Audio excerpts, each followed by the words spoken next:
What's up, all my aliens? Welcome or welcome back to my channel. If you're new here, my name is Naya Barcelona, and here we talk all things beauty, lifestyle, and commentary.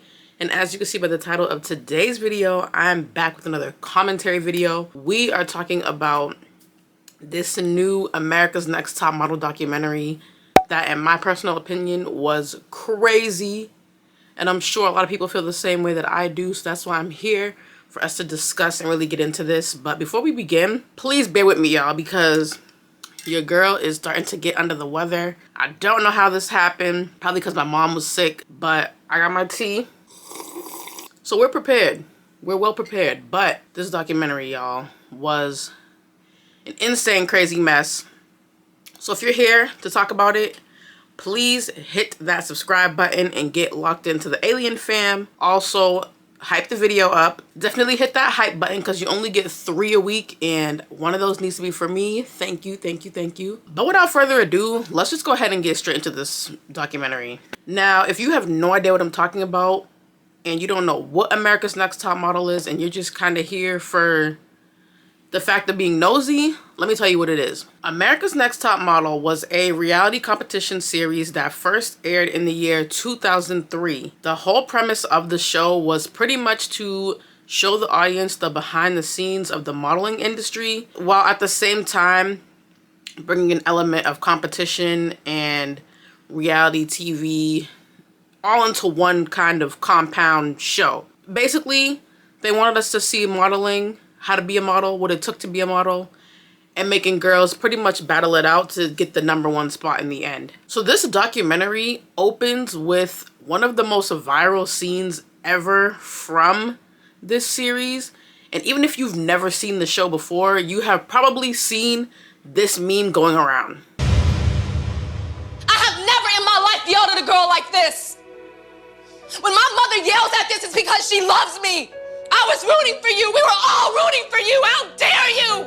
This moment gave Tyra Banks one of her most recent viral clips. As far as like the 2000s, the 2010s and up, this moment went like super viral. And I'm so sorry if I'm struggling to speak, y'all. I can barely breathe. This is no joke. This is no joke at all. Take your vitamins, y'all. Now, we first are introduced to Tyra Banks. Tyra Banks is the creator and the executive producer of this show. She is also one of the world's most famous supermodels. And I'm gonna say world, I'm gonna give her credit. She is a very famous supermodel. Many people, especially if you were, I wanna say like a teen or adult in the early 2000s to 90s, you knew Tyra Banks. Tyra Banks was really that girl. She was in so many TV shows, so many modeling campaigns. She walked alongside some of the biggest models still today. So Tyra Banks really was an it girl of her time. There's no taking that away from her. But she really talks about how at the time of her modeling experience, the industry was not very open and accepting to models of darker skin, models of other races, models of different sizes. It was very hard if you were of color, if you were bigger than a size 6, and if you were short, to even get a modeling deal. That was just unheard of, unseen, not acceptable. You had to be a twig and white to be on the most famous of covers and runway shows. So Tyra Banks really thought to herself, how can I change this? How can I fight against these stereotypes? How can I prove that you don't need to be skinny, white, and tall necessarily to model? And that's kind of where she came up with the idea of America's Next Top Model, the reality show. Now, Tyra Banks goes ahead and teams up with this guy, Ken Mock. Ken Mock is another one of the executive producers on the show. So far, we know of Tyra and Ken as our 2 executive producers on this show. Now, Ken Mock was the creator of a show called Making the Band. If you never heard of that show, it is a competition series where people who aspire to be singers, rappers, musicians compete for a spot in a band. And if you're more around my era where we were watching MTV in like 2006, 2007-ish, Making the Band became Diddy's show, which is kind of crazy because how did that happen? But yeah, Making the band became a bad boy thing. And Biddy had a run with his show. He made like 3-4 bands off that series. So I don't know if Ken Mock was involved in that at all, but now as they're kind of compiling a list of things they need for the show, how they're going to put it together, we now get introduced to the J's. We first get Miss J. Miss J is a tall, black, gay man who is a runway coach and can honestly walk his butt off. As someone who was in college in modeling troops and kind of seeing that exaggerated walk, Miss J can walk. There's no denying that. Like, Miss J is a runway coach. He taught a lot of the model girlies how to strut on the catwalk. A1. I will give him that. Then we meet Mr. J, J Manuel, and what his role was supposed to be was to be more of the creative director, kind of hold a little bit more control over the photo shoots and direct the girls. Even though this is my personal opinion, because looking back at the show, when I used to see some of those pictures come on the screen, was Mr. J doing any type of directing? Because some of these photo shoots were not, it seemed like it was kind of intentional misdirection, if y'all get what I'm saying. And we'll kind of get into that a little more later. But when it came to Mr. J, I'm not gonna lie, not gonna yai, but some of his direction seemed like intentional misdirection. But now we have it, y'all. We have Tyra Banks, Ken Mock, our 2 executive producers, and then we have 2 of our kind of, not necessarily hosts, but assistants on the show, which is J Manuel, Mr. J, and Miss J Alexander, our runway coach. They pitched this show to so many different networks, and honestly, in my opinion, this is, again, these are all my opinions because I said what I said and I meant what I said. In my opinion, the only reason why Tyra's last option for pitching was UPN was because, again, in my opinion, UPN was ghetto. UPN was mad ghetto. If you look back, now, I'm not gonna even say ghetto, but because that's low key self-hating. I'm not gonna even say ghetto, but UPN was very unfiltered. Their shows was a lot of black people, black centered shows. I think at one point like Moesha was on there too. Like, they had a lot of shows that were centered around black people, black leads. That's why I don't want to say that it was ghetto, because it wasn't really ghetto. It was just, they had a more unfiltered network and they featured more black people than other networks were, which is low-key why I feel like that was the last option. And y'all can say I'm wrong, but for me personally, I feel like they wanted to get their show on the most white eyes as possible. But again, that's my opinion. So they had pitched this show to every network. They all said no, which also bounces back on what I'm saying about it being too black-centered. You think they want a show with a black woman lead? No. So they pitch it to every network. UPN is the last network they pitched to, and finally they get a yes, and they get greenlit to begin creating America's Next Top Model. Now let's go ahead and start talking about Cycle 1, the first ever season of this show. Now, the first model that we're introduced to of Cycle 1 is Shannon. Now, Shannon was only 18 when she first auditioned for the show. And this is going to kind of give you an idea of just how young all these girls were.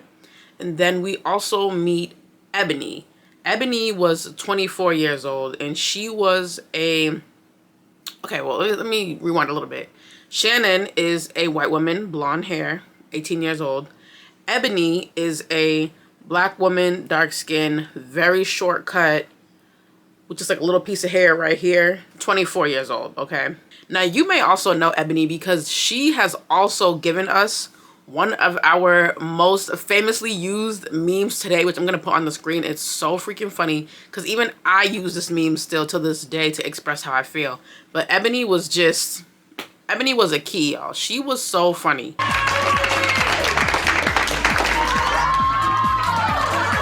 Now, at that time, they ran into a lot of issues as far as what I'm going to say is alleged racism. I'm going to say alleged because allegedly. They ran into some alleged racism. At that time, they stated in the documentary that the network, if you were to cast a bunch of white women and then a black girl, you got diversity. Sounds crazy to me, but that's how it was in that time period. This is 2003 we're talking about. A very discriminatory time still in TV and media. So if you had all white women and one black girl, you were eating the girlies up with diversity, this doesn't make sense. However, Tyra and Ken had cast a Latina girl, but the network did not want this girl. And we probably can kind of put the two and two together to figure out why not, but use your imagination. Tyra had to try and fight for some other representation that was not just white or black. So they ended up falling on Giselle. Now, I'm not entirely sure if Janelle is Latina. I could not find it on Google. I personally thought she looked a little Indian, but I don't think she's Indian. I think she might be Latina, and she was kind of the exception because she is a bit racially ambiguous, but more close in proximity to whiteness. So I feel like she was just like the diversity exception, allegedly. But then again, I don't really know what her race is or ethnicity or anything like that. So I'm just going to chop it up to she looks racially ambiguous, and that's why they were like, okay, she's closer to proximity and whiteness though, so we're going to go with that. We're going to roll with her. And not only that, but Giselle was also only 18 years old when she was cast for this show. So we're really seeing that they are casting young adults. I don't even really consider an 18-year-old an adult. In reality, that's a teenager, but legally they're an adult. But I'm just going to speak on what is actual factual. That's a teenager. These young teenagers are getting thrown into the world of reality TV at such a young, impressionable age. And in this first cycle, we're also introduced to the makeovers. Now, the makeovers, in my opinion, were a little bit unnecessary, especially with how dramatic some of them had become. But again, we're watching reality TV. They want it to be crazy. They're competing with shows like The Real World and American Idol, which is what America's Next Top Model was supposed to be a hybrid of. And they're competing with a lot of other, I don't know what year, there was some other shows. What is that show called? When people have to eat the weird things. Fear Factor. Like, all types of shows were coming out, and America's Next Top Model had to really compete and stay in line with all these shows. But in my opinion, the makeovers were a little excessive, and we see the girls are getting Brazilian waxes.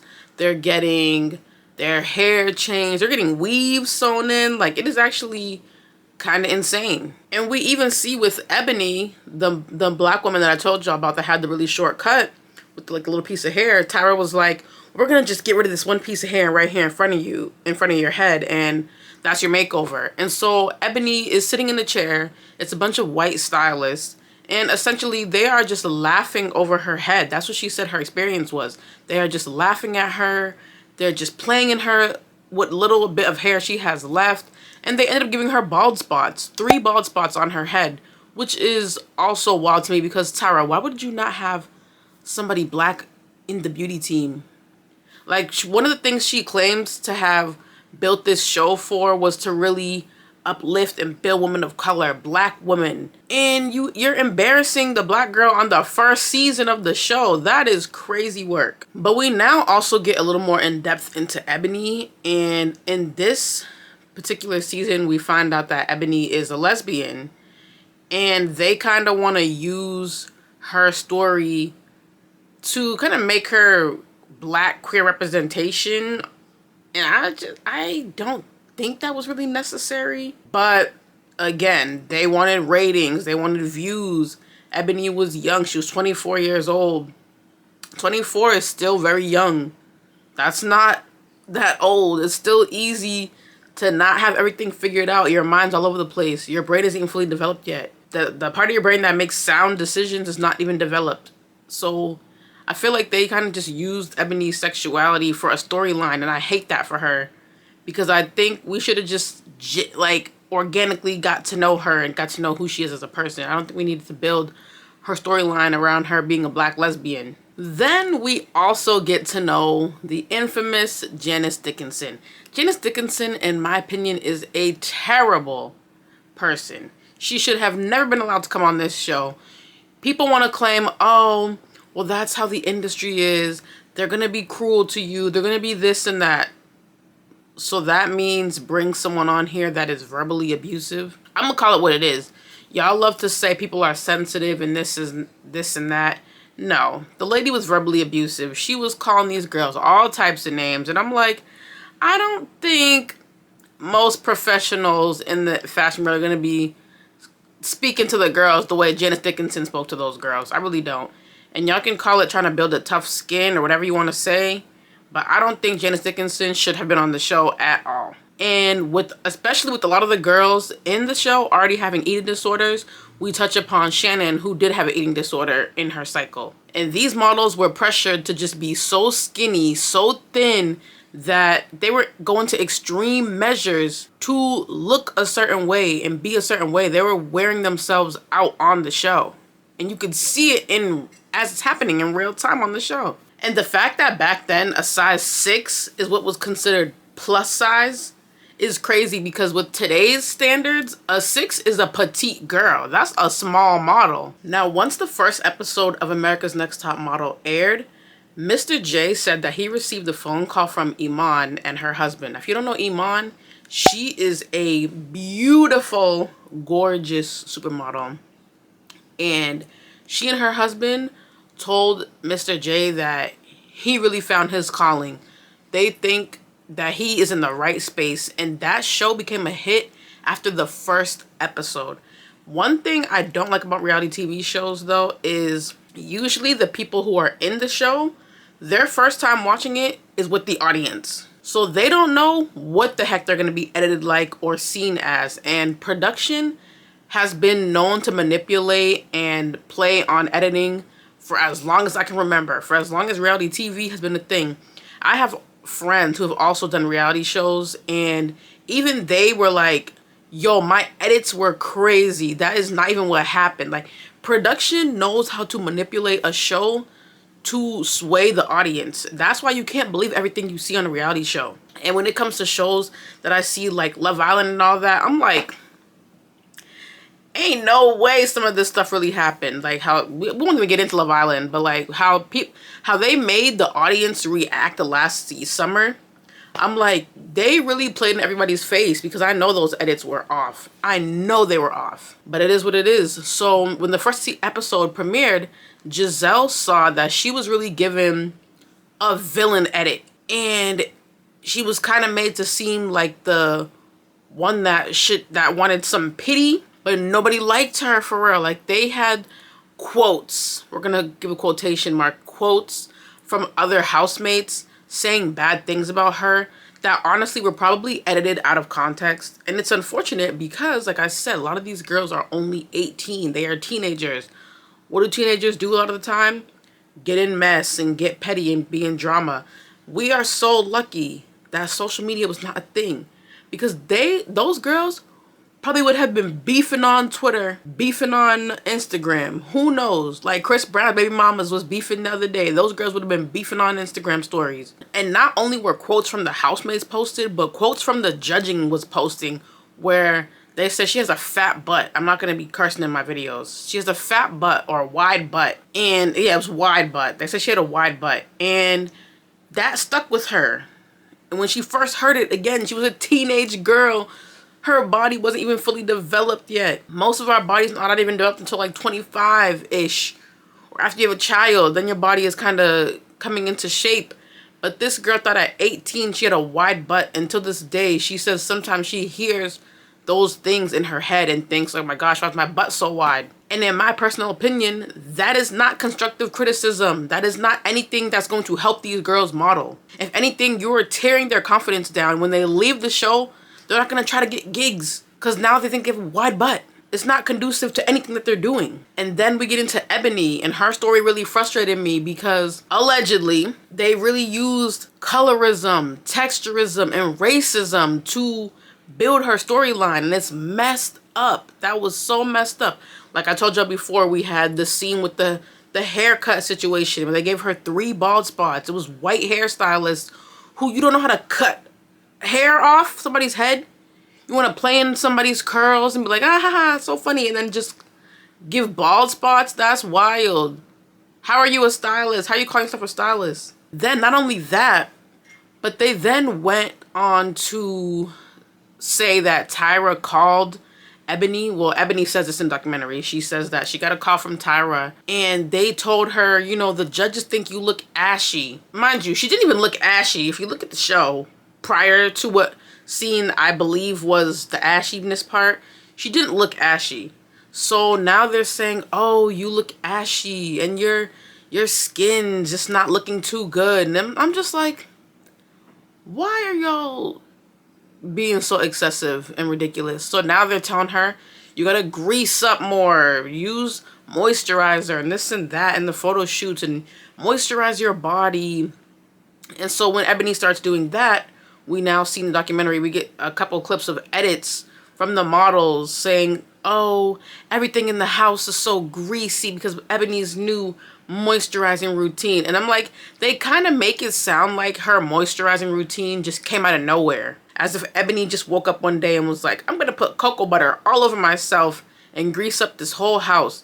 And it was just taken out of context. And I don't think the models even knew that Tyra had called her and told her she was looking ashy. That's not something a black person, especially a dark-skinned black person, wants to hear. They look ashy. Then they proceed to call Ebony angry and aggressive looking in all her photos. And I'm so confused because they selected her because she has striking features, sharp jaw, poised. But now she looks aggressive and angry. But she wasn't aggressive and angry when you first saw her face at the audition. Your math ain't mathing. You see what they try to do there, allegedly? Y'all see how they do dark-skinned black women? Messed up. And nobody is innocent in her instance. None of the Jays, not Tyra, not Janice, none of y'all are innocent. Everybody played a role in perpetuating those stereotypes. Production, especially, played a role in stereotyping Ebony, and I don't like that at all. It looks awful. And it's really messed up because they gave her the short end of the stick. And this show, after the first season, it was crazy to see that all it really did was just break these girls down mentally and emotionally. Now, Ebony and Shannon both expressed that after the end of the first season of America's Next Top Model, they weren't even taken serious as models, which is something we're going to notice with a lot of the girls. A lot of them were not taken seriously as models whatsoever. And this was due to the fact that the reality hit in that this was not a modeling show. They were reality stars. They thought that they were going on here to learn to be models, but they had been edited and molded into reality stars and not aspiring supermodels, which is very unfortunate. Now we're gonna get into cycle 2. This is the second season of the show, y'all. This had to have aired around probably 2004. Most seasons will air a year later, so we'll say 2004 just for whatever time frame purposes. This is not an accurate time frame, it's just a guess. Now we are introduced in cycle 2 to our first model, which is Shandi. Shandi was a young girl. I believe she was also 18 at the time. Or was she 21? Hold on, let me check my notes. No, she was 21. So we get Shandi. She's the seemingly shy, quirky, awkward girl from small town that's working at Walgreens and just kind of living her everyday life. Shandi said her boyfriend is actually the person who told her to go put in the audition tape for this show. So that's what she just did. She did it out of just kind of like for fun, kind of playing around, honestly, just doing whatever her boyfriend said.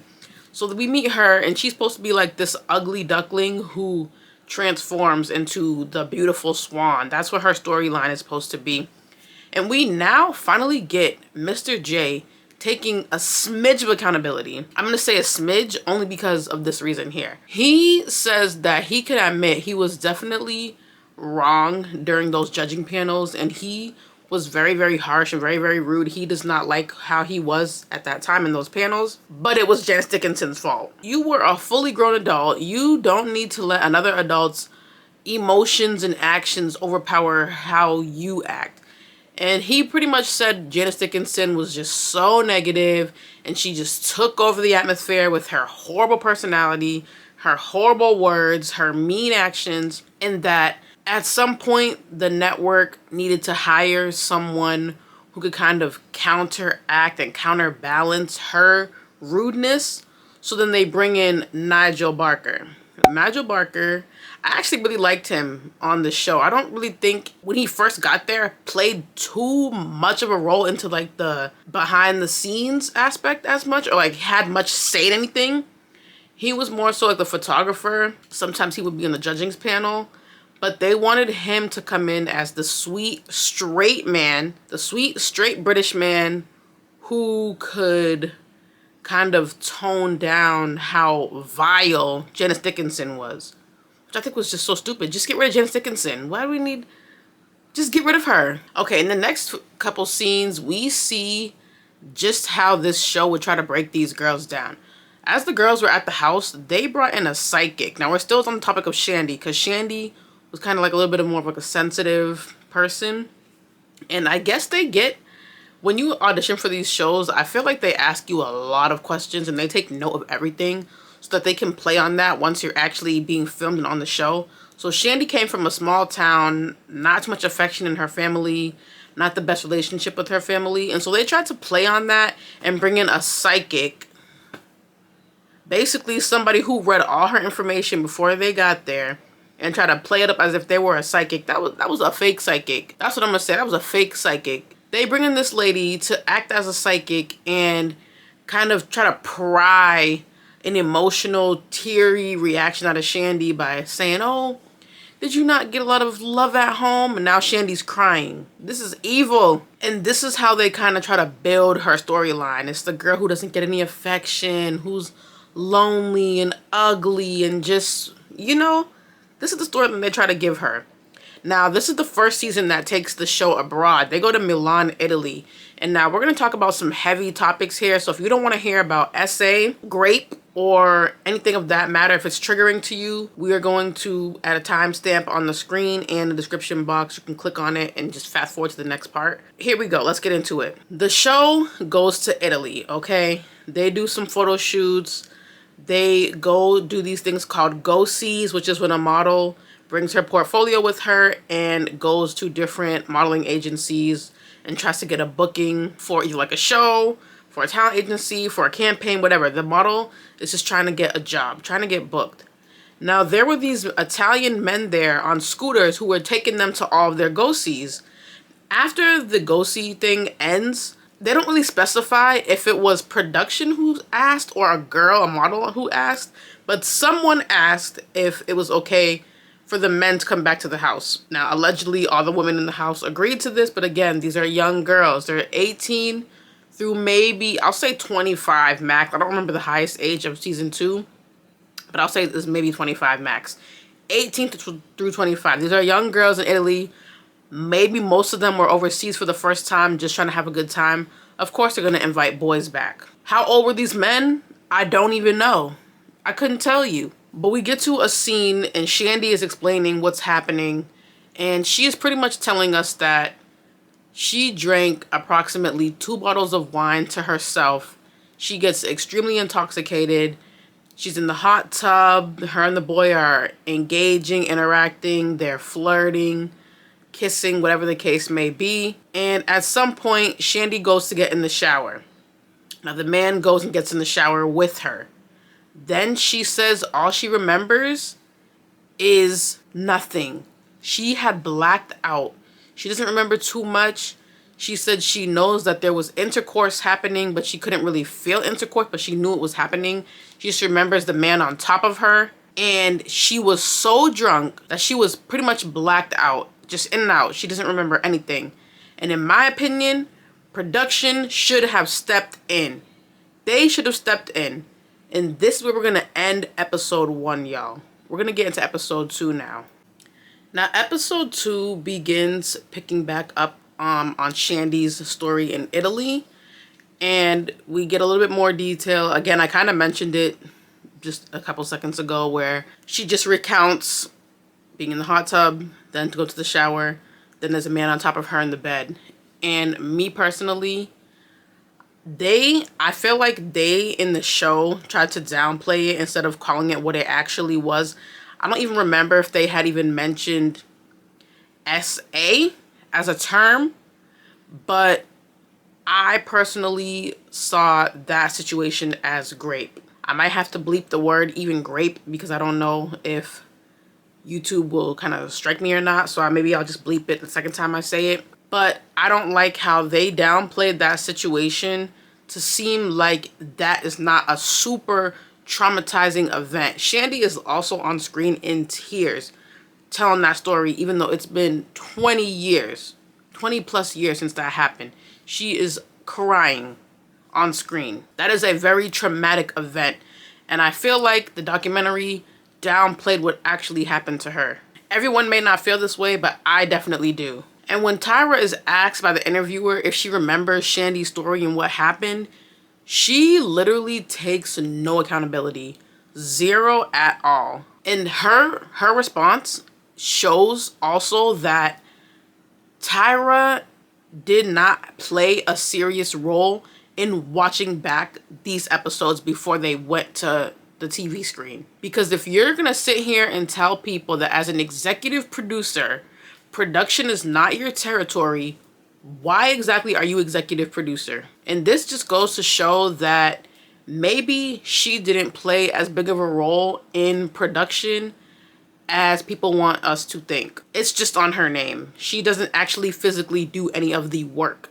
She's just a face. And that's super infuriating because as someone who came on preaching about wanting to empower women and protect women and show the modeling industry, you literally did the same thing the modeling industry did to you. A victim, because Tyra was a victim of a horrible modeling industry, but a victim can still become a perpetrator, and that is what she did, in my opinion. She became a perpetrator of all the things that happened to her, and for her to sit up here and say, that's not my territory, is a horrible thing to say to someone who was great. And when Ken Mock, the other executive producer, was asked if he felt like either him or production should have intervened, he said, well, whatever happens, happens. We have to film everything. We're treating it like a documentary, so whatever happens, we're gonna film it. So you mean to tell me if someone is going through our word, you're just gonna film it and not care? You would rather have views and clicks than protect someone's humanity. Allegedly. Allegedly. But that's crazy to me. That is very crazy. These people are terrible.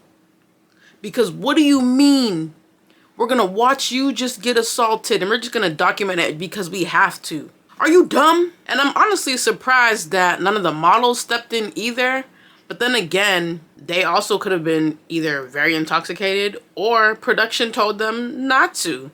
We didn't really get to hear from anybody else who was on the other lens of that event, so I'm not entirely sure what the other models were thinking at that time. All we know is that Shandi was blacked out and doesn't really know what happened to her. Then what's also befuddling to me is when this happened to Shandi, the girls all were at the house or the hotel, whatever they were at, eating, and Tyra decides to come for a girls chat. So usually she'll come visit them, do a little girls chat, get to know them, whatever, kind of just make it feel like it's a more casual thing. She decides to come in and start talking about how her boyfriend cheated on her when he was in Italy. And I'm just like, Tyra, be for real. She is so unserious. This is not what Shandi wants to hear. She just cheated on her own man. Why would she want... And honestly, I wouldn't even consider that cheating. Well, I guess technically in a sense it is cheating, but she also couldn't even really consent. Let me know what y'all think. Would y'all consider this a form of cheating or no? Tyra shows up at the house and starts talking about how her boyfriend was in Italy and cheated on her and how it just felt so bad and that we as humans need to learn how to control our carnal desires. She didn't have any desires. She wasn't even coherent.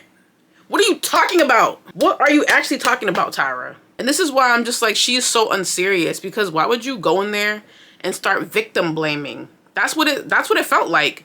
She was victim blaming Shandi for what happened to her. That's messed up, bro. Tyra is not a good person. It was very calculated and it was so messed up. And then right after that, they allowed Shandi. So Shandi wanted to go home. She was like, I'm done. You guys did not protect me. This is ridiculous. I want to go home. And they told her no. They're like, you cannot go home. So she was asking for a phone. No, first she asked for the phone. She asked for the phone to call her boyfriend, and they were like, no, no, no. Then she was like, okay, well, I want to go home. I want to go home. I'm over this. I want to go home. You guys did not protect me. I'm leaving. Then they got a phone for her. See how manipulative they are? Suddenly a phone pops up, and they're like, we're gonna record this. So she gets recorded calling her boyfriend to tell him that she cheated on him. And she's crying, he's cussing her out. And it's just a horrible, horrible scene. And I think that was so messed up. And then production has the nerve to tell her after, oh, we're sorry we had to film that. No, you're not.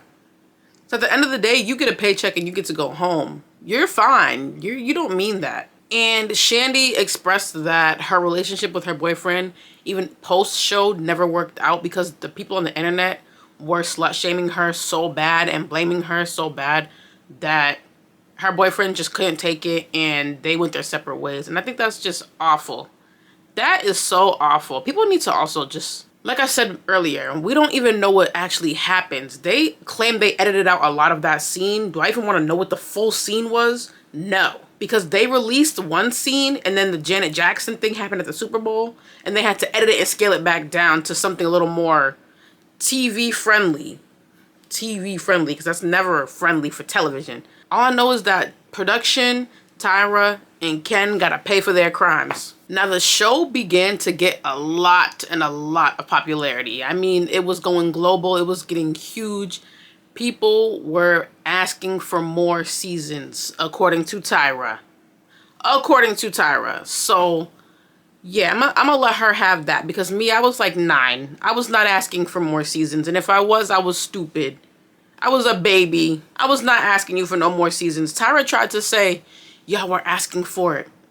I can guarantee you, Tyra, that most of the people today that are upset about the crimes of this show are not the same people who were in 2004 begging you to drop more seasons of America's Next Top Model. I can almost guarantee that majority of those people are not the same people. Because most of us were in elementary and middle school. We don't even know what the heck we were watching. There was no brain there. There was jelly. There was no brain. We weren't asking you for nothing. Maybe our parents. Maybe that's who you should be directing this to, because the people who are upset today are not the same people that were watching it back then. And I've seen that argument come up a lot where people are like, but y'all wanted it. Stop it. Get some help. Who is y'all? No, we didn't. I'm not gonna lie. As a child, I was fully entertained. But I also didn't really think it was like a real modeling show. I thought it was like what it turned out to be. Whatever you think I demanded did not come from moral compass whatsoever. I will let you know that now. So they talk a lot about how they really had to outdo themselves every season, and it was kind of a struggle to come up with themes and shoot ideas. And one that really stuck out to me was they had a shoot where they had the models dressed up as homeless people, but then they featured in the background actual people who were homeless, which, don't get me wrong, this opened the door to one of the first trans models to be on a show like this, Isis. And Isis went on to have a really solid career after this because Isis's face was fierce. However, doing something like this is so tone deaf. You have the girls posing on the street with people who probably lived on the street at one point. I don't know where they found the models for that shoot. Maybe it could have been at shelters, but those people don't have anywhere to live. And as someone who today works with homeless youth, I would never be as stupid enough to do something like that. Like, and these people are older than me. So I'm just like, yo, was nobody in the boardroom like, this is not okay? Nobody thought to be like, maybe we should do something else. Like, this is kind of dumb. And it just made me sit back like, no one here has any ounce of morality, nothing, no sense. No one has, they say common sense is not so common. Clearly we see that. Now here we meet my girl Danielle. I love her so much because she was the first model on that show. I think she was in Cycle 4. But she was the first model to come with a gap, y'all. She was the first girl to have a gap, and she is so beautiful. I love Danielle. She came from what city did she come from? Was it Little Rock? But she was trying to make it out of her city. She wanted so hard to just get out of her city. And America's Next Top Model was her one chance to really be like, all right, I got this. If I can get on the show, I'm making it out. I'm never going to come back. I'm getting out of here. And so we meet Danny or Danielle. And then we also meet Joni. Joni is another girl. Okay, first of all, Danielle, black woman, super beautiful, brown skin. Joni, beautiful, white woman, blonde hair. I'm trying to show y'all that the kind of diversity within the show. I think that's what they're trying to show too. But that's what I'm pointing out to you. Okay, now Joni and Danny are important because their season was the first time where the makeovers, which usually just entail a hair change, this is the first time the makeovers included a cosmetic procedure. This is crazy. They had these girls. Okay, so first and foremost, Joni had like a snaggletooth here that was noticeable whenever she smiled. Danny had her gap. Now they told Danny, mainly Tyra Banks, I'm gonna put it on Tyra because her voice was the only one I could hear, told Danny that she needed to close her gap in order to continue the show. Then they told Joni, we're going to remove the snaggletooth. But what ended up happening was they get into that dental office. Now Danny goes first. Now Danny, the dentist asked her, is there anything you want to do to your teeth? She said no. He said, are you sure you don't want to close your gap? She goes, no, I'm not closing it. He said, okay, fine. Joni then undergoes the procedure where they take out her snaggletooth. They also took out, I believe, 3 more teeth and shaved down some other teeth. It was a lot. It was a lot. She was in that dentist's office until maybe somewhere around 2 a.m. is going to be my guess. But she was in there for a long time getting that dental procedure done. And then they go back to the judges panel the next day. They do a photo shoot. They go back to the panel and Tyra tells Danielle, are you going to get your gap closed? And Danny goes, maybe just a little, not too much. And Tyra was like, no, you're not marketable. And also proceeds to say this. Do you really think you can have a CoverGirl contract with a gap in your mouth? Yeah, why not? This is all people see. It's easier, he's beautiful CoverGirl. It's not marketable. Yeah, just a little bit is okay, but I don't want to completely close it. Well, I guess she just left the gap wide open for another girl, baby. I agree. As a young girl at the time with a gap, she made me feel so insecure about my gap too. At that point, I wanted to model too. I was watching that show like, ooh, photo shoots. You know, you don't really have an idea of what's actually happening. You just see bright colors in the camera flashing and you want to model too. And when she did the whole easy, breezy, beautiful color girl, how do you think that makes other young girls with gaps feel? That we're not able to achieve what we want. That's messed up. And then what's also stupid to me is because Rimmel London, if y'all don't know that brand, it's a beauty brand. Rimmel London dropped an ad, a campaign with their white model with the gap, the big gap. And she became a sensation. All of a sudden, gaps were in style. Gaps are so marketable. And we have models like Slick Woods that have a gap. She's done so many shows, so many campaigns. I love Slick Woods. I hope she's doing well. Because the last I heard, I know she did have a diagnosis, but I hope she's doing so well. Love her. But how are you going to tell people that they can't model with a gap? Your mouth's not like this 24/7. You do got to close your mouth for some pictures. When you do campaigns, they're not going to be staring at your mouth the whole time. They're going to be looking at the whole vibe as a whole. So Tyra, who do you think you are to tell Danny she has to close her gap? So in order for her to stay in the show, they made her close her gap. She had no autonomy over her body, unfortunately. And moving forward from that, every picture had her mouth closed.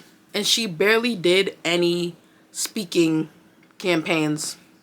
So I'm confused what the gap needed to get closed for. It was completely stupid. In the documentary, we see Tyra say that she has since apologized for those comments she made about the gap, but Danielle expresses that she doesn't even believe nothing that Tyra says. And even when Tyra had said it, I was like, I don't believe nothing Tyra says. And I think it's just the tone of voice that Tyra talks in. It's like this very, well, I really have since apologized for how, like, it's like a very soft baby voice. I'm just like, why are you, speak in your regular voice. We've heard your real voice, Tyra. Speak how you normally speak. And so I honestly, I just don't, I understand how Danielle feels as far as not really believing that the apology was genuine. And I don't blame her. And you're going to see why as we continue with the documentary. Now we meet Dion. And this is kind of going to touch back on how the network scrambled to find shoots and how they also try to pry things out of you. So Dion was one of the models in one of the cycles. And her mother was tragically a victim of gun violence and was paralyzed. So they decided they were going to put Dion, which the production team knew about her mom and her situation, which is why I know that they try to pry as much information out of you to use against you in the season. But they had her posing as a victim of gun violence. Where are the people with sense in the boardroom? Why would y'all think that this would ever be acceptable? Like, seriously. They had her with a bullet hole in her head, splatter on the wall, and had her laying in front of the wall posing and thought that was cool. And even Ken Mock, after he reflected on it, was like, yeah, I'm gonna take the blame for this one and just say I dropped the ball on that shoot and I should not have been glorifying violence. Which, okay, good for you. Took some accountability on that. You learn from it, you don't do it again, whatever. But then we also get into this other theme photo shoot, which was the race swapping shoot. Now, mind you, at the race swapping time, I was probably about 11 or 12. And when they did that shoot, I definitely was like, what the heck is that? Those models looked so stupid. They were turning white women black into black women and Indian women. And I was just like, this looks stupid. This looks so stupid. And then they had them holding kids, which also didn't even make sense. It was a Got Milk ad. And for Got Milk to even co-sign putting their name on something like that says a lot about Got Milk. What even was Got Milk? I don't even remember ever really knowing what Got Milk was. Just every picture they took, their clients had a milk mustache. What were they doing? And what happened to them? Were they like a non-profit or something? What the heck was Got Milk? Essentially, a lot of people were put into blackface outfits for a photo shoot, and the audience did not handle that well. They got a lot of backlash for that, rightfully so, because that was just pure stupidity at that point. But what gets me is Tyra and Ken didn't learn from that, because they did it again in a later cycle, which I think was cycle 10, if I'm not mistaken. I'll put the right answer on the screen. But they did it again in a later season. After seeing how offended people were, they did it again because they knew it would get views. They were willing to overlook racism for views, allegedly. Now we meet Kenya. Now in her season, she wasn't my favorite in the beginning, but her character grew on me a lot towards the middle of the season. And I think I just had to, get to know her. Production also gave her poor edits, as we all see now. And I like Kenya today. I really like her. But we see that production, when it came to Kenya's storyline, production had to grasp at straws to find something for her, because she was just a very confident, sassy, outspoken black girl who would speak up for herself. They really had to try to find a way to make her a villain or a negative part of the show. So one thing they did is try to mess with her mind. Kenya growing up was used to being called too skinny, too little, too thin, too slim, whatever. So they decided that for her season of the show, they're going to perpetuate the fat look on her. And they're going to say that she's a model that's gaining too much weight and can't participate properly in photo shoots. And so as they started to notice that she was gaining weight, They did the 7 Deadly Sins photo shoot. And I remember this vividly. I remember this season so vividly because I had to have been in middle school or either going into high school. I don't even know, probably middle school. But they gave her gluttony as her deadly sin. Gluttony, y'all. And honestly, I think her picture came out beautifully. But they were like, we want to see the burger hanging out your mouth. It doesn't look modelly enough. But I bet you, had she put the burger in her mouth, it would be, oh, don't look like you're too hungry because you know you've been gaining weight. She can't win for losing. Nothing would be good enough for them had she put the burger in her mouth, or was it not in her mouth? They would have found a story to make out of her. Then, after they did the gluttony shoot, they go on to give her, they're doing an African shoot, and they go on to give her the elephant as her animal for the Africa shoot. And I'm just like, how is this supposed to help her lose weight? Mind you, she's already really skinny. And then they're telling her, oh, your stomach is so big and bloated in the picture. We had to retouch. The girl's stomach looked flat as a pancake. What are y'all talking about? This is how they try to make the girls less confident because they see that Kenya was a very confident young lady. They want to break her down. They want to break the models down. They tried their hardest, and guess what? It didn't work. It didn't work. Period. And I just hate that instead of Tyra taking any sort of accountability, any sort, and saying, you know what we did was actually really wrong. It's, well, back then in the modeling industry, back then, we don't care about back then. Hold yourself accountable today. You keep saying, back then this, the viewers back then wanted this, back then that. We are looking at what you learned, which was nothing. She learned nothing. She doesn't feel bad for what she did. When is America and the viewers gonna learn? She doesn't feel bad about anything she did. She does not care. She got her check. She got her money. She don't care. It may have started as something that was to empower Black women and help change the modeling industry, but guess what? It turned into something else. She did not care, allegedly. And I forgot to mention, because now we're gonna start getting into the more plus size models and a little bit on the eating disorders, but they also edited Kenya, Kenya said this herself. They edited her eating one bagel to make it look like she was eating multiple bagels to kind of continue this stereotype that she's eating too much and she's being greedy and fat and whatever. And it's like, be for real. But we get to the discussion about Kenya and the Africa photo shoot.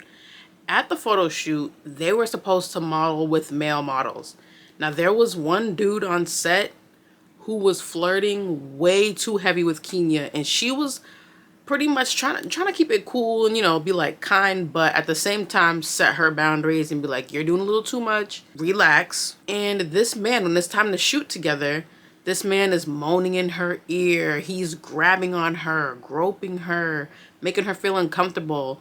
And I just want to know, first of all, because I think Nigel was the photographer and Mr. J is always on set to direct. You don't see this man gripping and groping all over her? Or do you just not care? Because it gets to a point where Kenya pauses the shoot and she says, you know, I'm a little distracted. There's some moaning in my ear. I just can't really focus. You know, I'm uncomfortable. What do? Nothing. You guessed it, nothing. Told her to get it together. We're in the middle of a shoot. Be professional. You're disturbing us. You're distracting everybody. Be professional. In that moment, Kenya reached out for protection. Someone to assist her, kind of help the situation. You know what they did? You know what the judges did instead? They pull her in the judging panel when she comes up to do her evaluation. They just critique how bad her photo looks, how uncomfortable she looks. Nigel Barker, who, mind you, I think was the photographer, has the nerve, gall, and audacity to tell her, you need to know how to stick up for yourself. They're telling her, you should have been modeling and pushing him away. Did she not stick up for herself? Did she not? Did she not pause and say, hey, you know, I'm feeling uncomfortable? Bro, the gaslighting is crazy. I can only imagine how Kenya felt in that moment. I wish that I could have her comment what she felt in that moment. Like, that's crazy. To tell someone who stuck up for themselves. Oh, you should stuck up for yourself. It's like you start doing backflips in your head. Like, is that not what I did? They start making you feel crazy. And instead of anyone protecting her, they just overlooked and invalidated all of her feelings. And I hate that for her because she was super young at the time. But if you let Tyra Banks tell it, I was empowering them and I gave great advice. Are you nuts? Like, actually. And after all of this going down, Mr. J, well, he had expressed it a little earlier when they did the race swapping shoot that he knew it felt off. But we now see him say, really, like, at this moment, I knew I wanted to leave the show. I did not want to stay on the show. And that's where we end episode 2. Let's go ahead and get into episode 3, y'all. This is the final episode. This episode starts the same way episode 1 started, with the viral moment of Tiffany. We see the clip of Tiffany and Tyra arguing, and Tyra just goes off on Tiffany and starts screaming at her, yelling at her. We get the, "We were all rooting for you. How dare you?" That's the moment that we get here in the beginning of episode 3. I have never in my life yelled at a girl like this. When my mother yells at this, it's because she loves me. I was rooting for you. We were all rooting for you. How dare you? Learn something from this.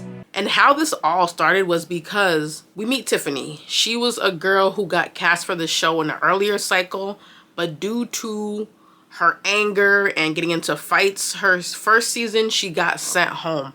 They then bring her back for this new cycle. Now, the girls were given a challenge. They had to read off a teleprompter. Tyra claims that all the judges had such high hopes for her, wanted her to win. I think Tyra was just blabbing for the cameras, but who knows? I'm not in Tyra's head. She said that she felt like Tiffany could really have won it all. But Tiffany was having such a hard time reading the teleprompter that when she was done, she walked away and was like, "Oh, this is humiliating," which it was. And Tyra was tight that Tiffany clocked their tea. That, because they used to be doing humiliation rituals, I feel like. And so at the elimination that night, there was 2 girls standing. One of them was Tiffany. I don't know the other girl's name, I forgot. But it ended up being that both of them went home. Tyra sent both girls home. Now, the other girl had a little bit more of an emotional response. She was very sad. And then they all went to go hug the girls, right, and say their goodbyes. And Tiffany was just like, "Oh, no, don't worry about me. It's all right. It's okay. I'm going to be all right. I'll be all right." She was like laughing, just saying bye to the girls, okay? Now, this makes Tyra mad. This makes her so mad. So she calls the girls back up to the front and starts giving a whole speech to Tiffany, and it ends up in that big blowout. Now, for me personally, I feel like this was an ego blow to Tyra. She's so used to these models crying and leaving in shambles. She must have a kink. She's a kink seeing them cry and be in, I don't know the word I'm thinking of right now, but I think Tyra likes to see these girls upset and on their knees and about to pass out sick from getting eliminated. And when Tiffany did not give her the reaction she wanted, when Tiffany stayed super positive and just, "It's all right, y'all. It's all right. I'm going to be good. I'm going to be good." She didn't like that. She did not like that. Tiffany did not give her the dramatic crying reaction that she wanted. And it blew up. It made her, because Tiffany was defending herself. And one thing you don't do is defend yourself against Tyra. You need to let her embarrass you and step all over you and walk all over you and toss you out like yesterday's trash. You don't stick up to Tyra. So when Tiffany held her own, Tyra didn't like that. She didn't like it at all. She started going off screaming at her. But there's actually someone who did an interview with Tiffany recently. His name is Oliver. He was actually a cast member on The Circle. If y'all ever saw The Circle on Netflix, he did an interview with Tiffany, and I'm going to try to insert the clip here from his podcast with her.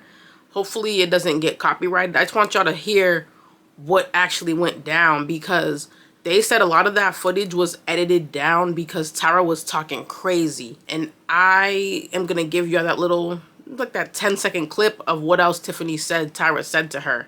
So here y'all go. We had our little words. She said deeper things that y'all didn't see. She was like, "Oh, you can take your behind home." Now I don't want to lie, but I think the said you can go home and sleep on your dirty mattress. But that could just be me being extra.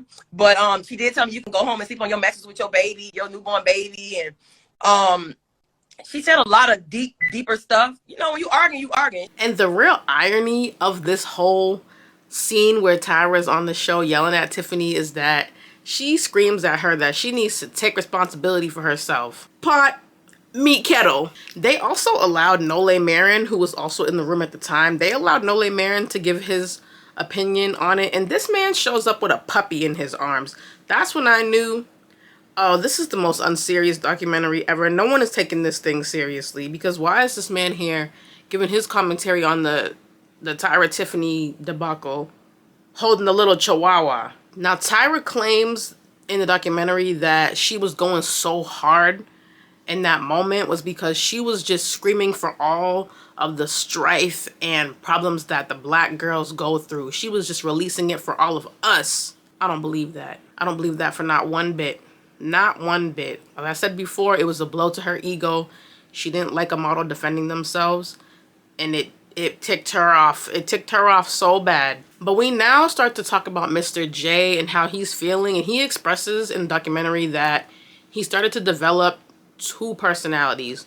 One was the Mr. J that he was on screen during filming, and the other was his real self, and he didn't really like who he was becoming when they were filming. And at this point, he kind of wanted to just pull back because he didn't like where the show was going. He didn't really like how it was making him feel. And it's annoying to me because for someone who had been on the show for like 8 seasons, you should have stuck up for yourself and these models. Seriously, I wish he did more. I wish he stuck up. I really do. And so at that point, Mr. J had sent Tyra an email. Do I think he should have sent an email? Yes. But I also think he should have went to her in person with this. He sent an email expressing to her that he is going to leave the show. Now, Tyra doesn't respond back for a few days, and what he gets back is, I am disappointed. That's it. Now, things get a lot more tense when it comes to him because essentially they're like, we will blacklist you. You will not get any work in the modeling industry. We will make it so that you cannot get any jobs if you want to leave the show. And this is the same tactic they used on the models. So I don't know why he was so surprised to see that he wasn't safe either.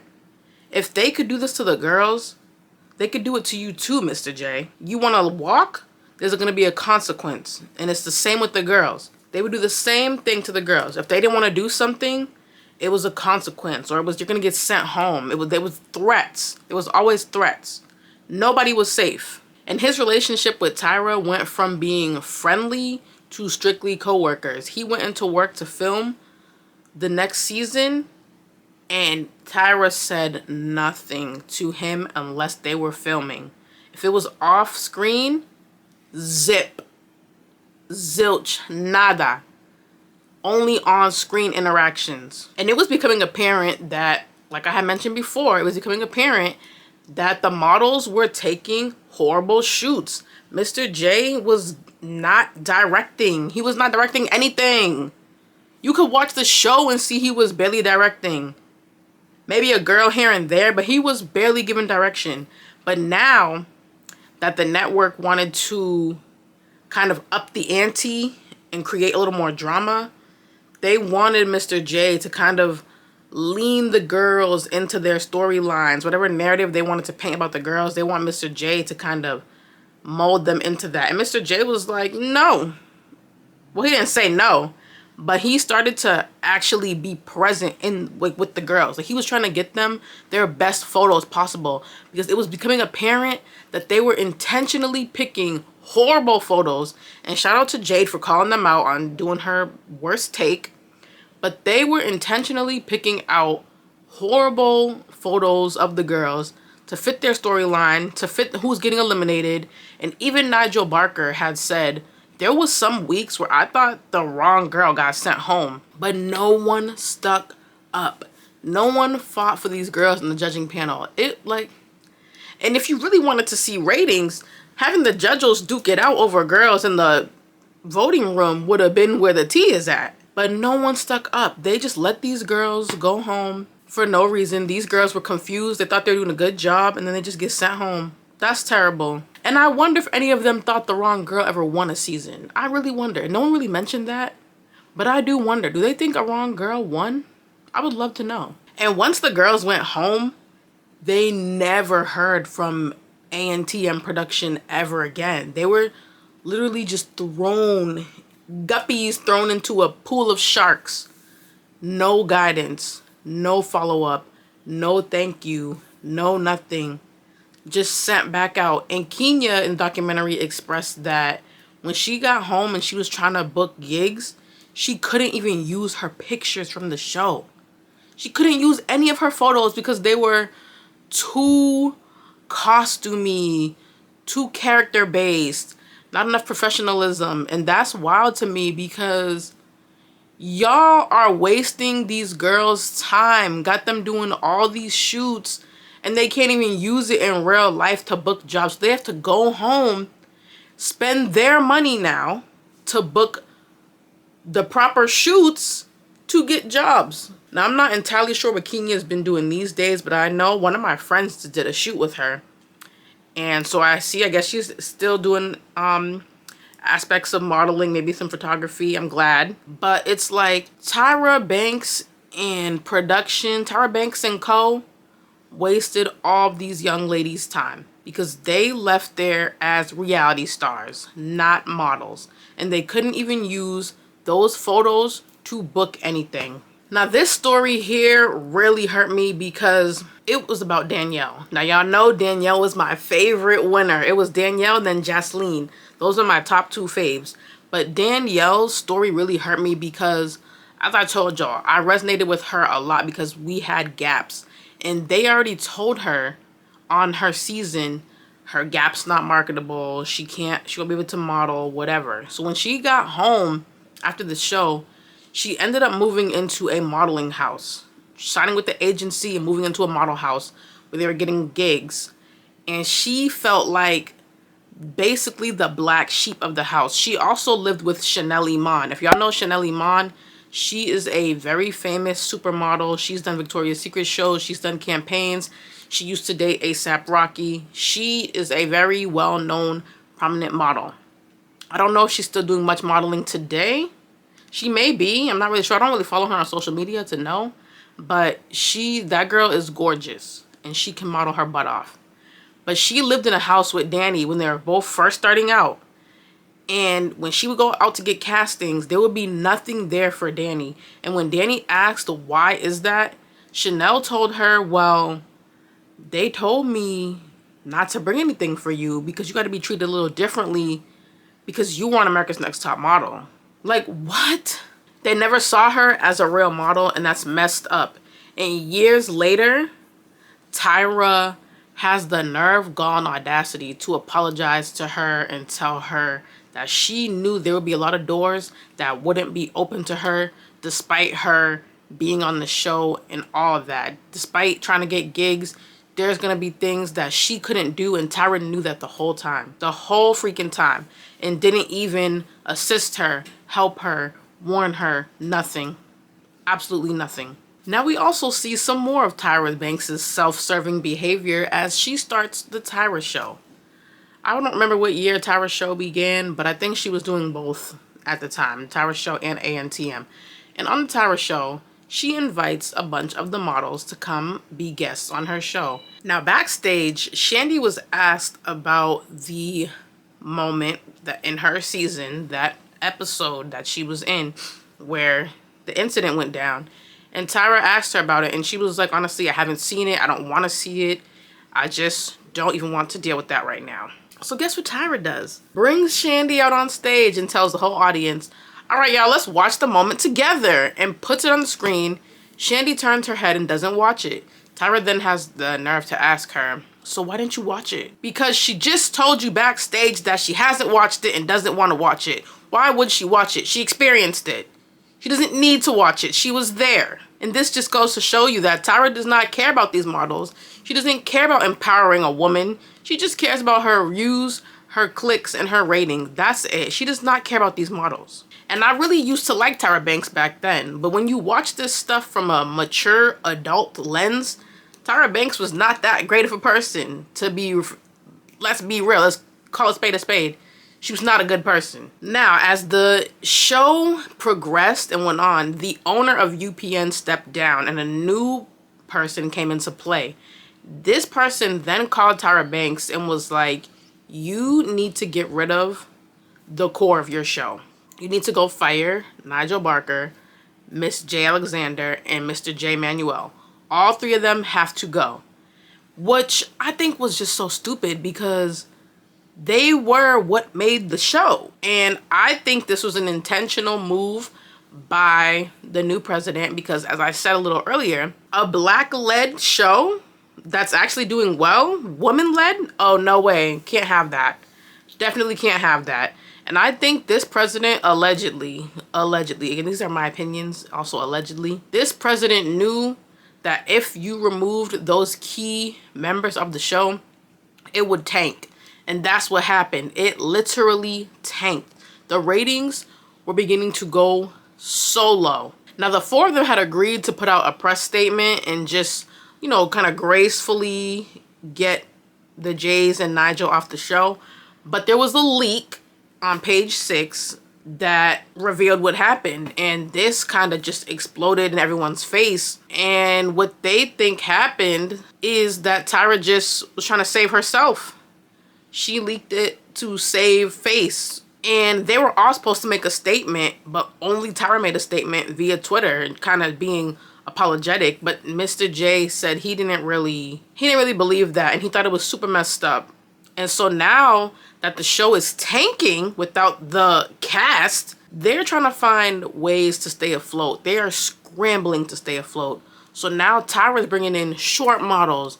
She's bringing in plus models. She's bringing in men. She's trying to do all-star seasons. She's trying to have celebrities collaborate as guest judges. She's letting America vote for who they want to win and who to keep and who not to eliminate.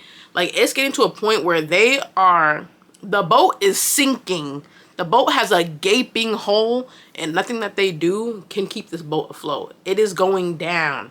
And it's going down fast. Nothing that she did was really able to resonate with the audience. And all in all, what happened was the show came to an end. The show concluded with 24 seasons. And that is actually really good for a TV show, reality show. To get 24 seasons is wild.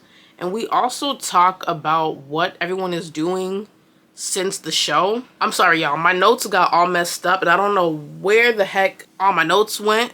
Half my pages are gone, but we're going to try to remember as much as we can so I can conclude this video. But we start talking about where are the Jays and Nigel. Nigel Barker has gone on to continue photography due to people really liking his photo shoots from the show.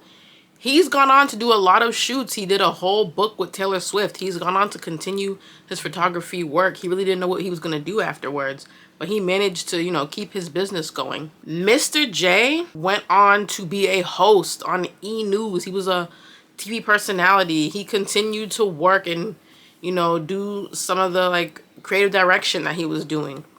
Miss J was able to stick in the world of America's Next Top Model. He was able to do America's Next Top Model Russia, and he did another one as well. My notes freaking got deleted, so I don't remember which one it was. I think it was China.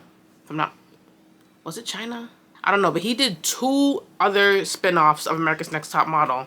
But then unfortunately, he also suffered from a stroke back in 2022. We get to this like very sentimental scene of the 3 of them together, Nigel, Miss J, and Mr. J all together, kind of talking and reflecting on everything that happened. And I do feel bad for Miss J, in a sense, even though they helped Tyra belittle and humiliate these models. No one should have to suffer through a stroke. That's a very serious condition. And due to that stroke, Miss J can no longer walk. And it was very sad to see Miss J be like, you know, I taught models how to walk and now I can't. That was very sad. Very, very, very, very tear-jerking. But we also have to keep these people accountable. We all go through life, but these people also have to still be held accountable. I feel like the person who took the most accountability in this series was Mr. J. I don't really feel like anyone else took too much accountability. Tyra took really none. I feel like the person who had like the biggest, I guess, wake up call was Mr. J, and who kind of like accepted that he was a horrible human being on this show was Mr. J. And you know, it's very unfortunate. And Miss J also mentions that Tyra never even came to see him.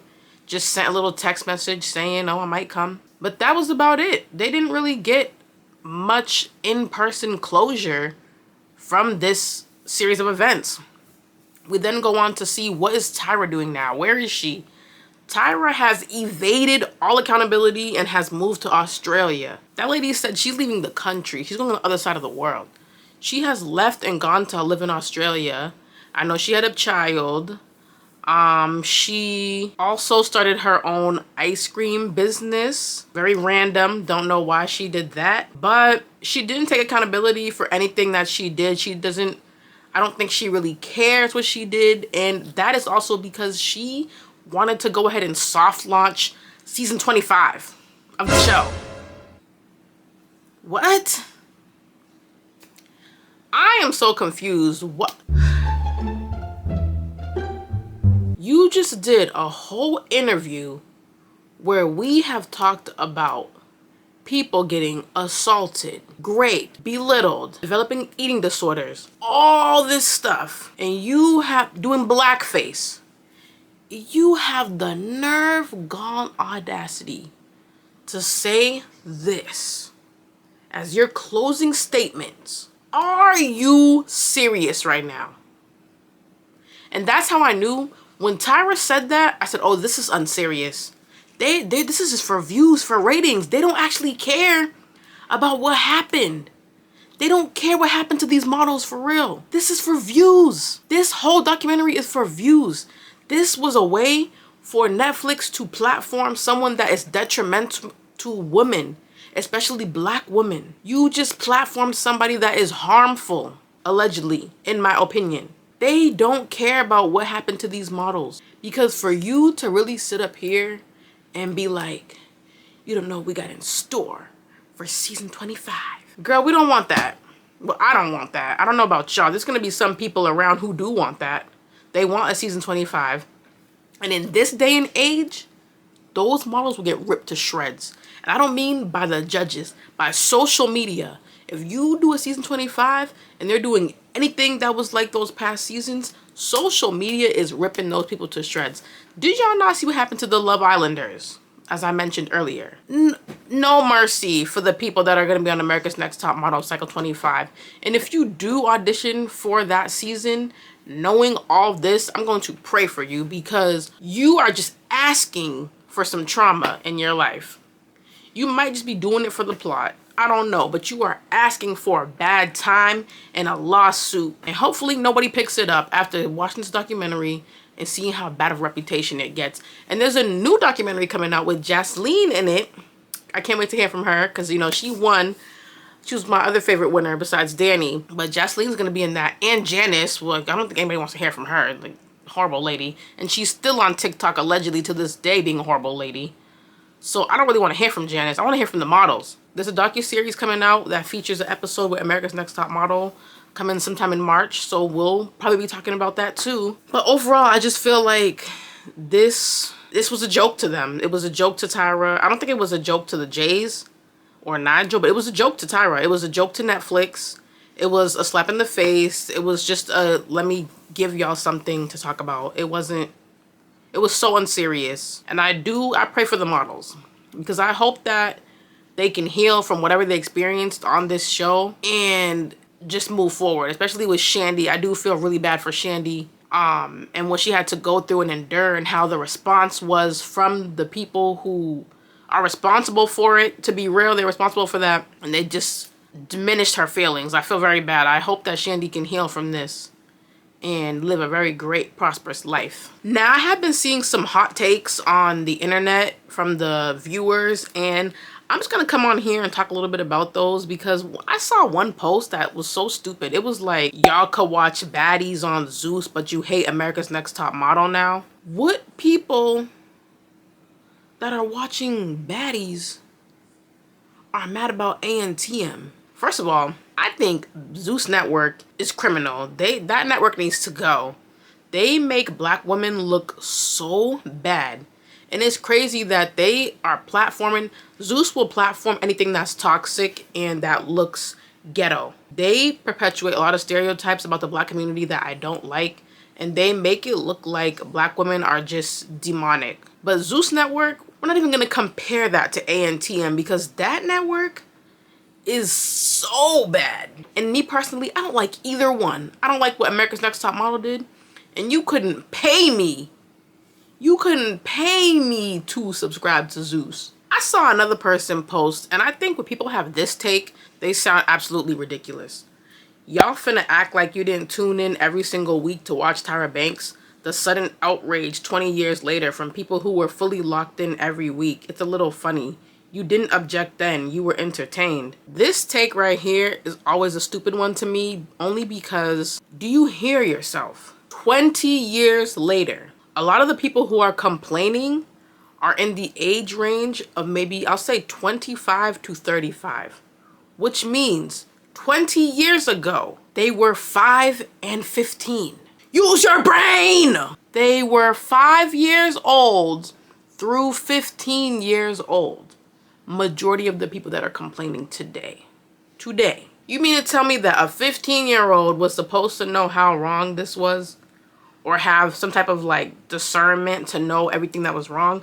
Now granted, like I said earlier, when they did the blackface shoot and I was in like middle school, I knew that was off. That looked weird. That was not right. I didn't have the proper knowledge to say, oh, that needs to get reported. Like that's a blackface. Like I didn't have all that type of knowledge. Someone that's 15 years old is not gonna be able to know who to even run to. They probably will laugh and be entertained because they're so confused. That is how most people were at the time. They were young children. Keyword children. Even somebody that was 18 is probably gonna laugh at something like that because they're so young-minded and immature. An 18-year-old is not immature. I mean, it's not mature. That's a child, a teenage child. They're not mature. So to sit up on the internet and tell people who are only 30 that 20 years ago when they were 10 that they should have had outrage is crazy to me. They were 10. They don't freaking know what that, we didn't know what that was. So please save your takes about this being 20 years ago. We know how long ago it was. And we knew we were in middle school and elementary school. Save it. Now that people are watching it as adults, they are understanding that it's wrong and they have a right to speak out. That take right there just makes me irritated because it always sounds so dumb to me when I hear somebody say it. Then I saw another take from someone else, I'm looking at it right now, that's saying what's wild to me about the show is that when we were watching it, we were eating it up. Again, we were little kids. We didn't know what that really was. It was just something that looked fun and colorful. We didn't have full discernment. It says now years later, we're acting like Tara was the villain. She was. She still is. Like I said, a victim can be a perpetrator. She still is a victim. She literally just told you at the end of the documentary, stay tuned for 25. This is why I can't be arguing with people, because some people are just not all the way fully there, in my opinion. Yeah, I don't do the arguing thing. I just give my commentary and go about my day. So y'all, we get to our end of our documentary. Some of the models are still thriving. Some have just not followed up with their career. Some have gone back to everyday life and just stayed hidden, and that is perfectly fine. Whatever they decide to do when they leave the show, that is okay. But if you enjoyed this video, please hit the subscribe button down below. Get locked into the Alien fam. Hype my video up, y'all. It is super appreciated and it pushes me out into the algorithm. Follow me on all my social medias. I'm on TikTok and Instagram, so it'll be on the screen and description box down below. But please, if you enjoy these videos, definitely subscribe. I got a lot more on the way, and I will see you in the next video. Peace.